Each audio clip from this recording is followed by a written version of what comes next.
নমস্কাৰ বন্ধুবান্ধৱ, আপোনালোকক এটা নতুন ভিডিঅ'লৈ স্বাগতম জনাইছোঁ। এয়া আমাৰ গুৰুৰ ঘৰত, শিক্ষাগুৰুৰ ঘৰত হৈ থকা এক কৰ্মসূচী বা কাৰ্যসূচী মাজেদি আপোনালোকক দেখুৱাব বিচাৰিছোঁ। ইতিমধ্যে আমাৰ পেণ্ডেলৰ কাম শেষ হৈ আহিলে। সকামৰ কাম যিহেতু তাত জ্ঞাতি কুটুমৰ নিয়ম থাকে আৰু ঘট চুঙা যিহেতু আমাৰ ব্যৱহাৰ কৰা হয় অসমীয়া সমাজত, বিশেষকৈ উজনি অসমত এই কামটো বেছি হয়।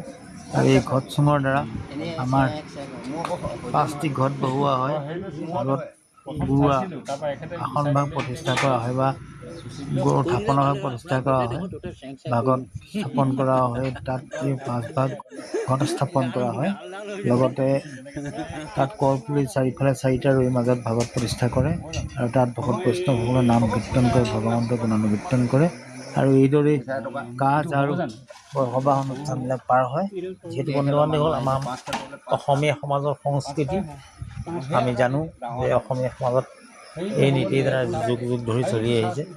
গতিকে বন্ধু-বান্ধৱ ভিডিঅ' চাই কেনে পালে জনাবলৈ নাপাহৰিব। ধন্যবাদ।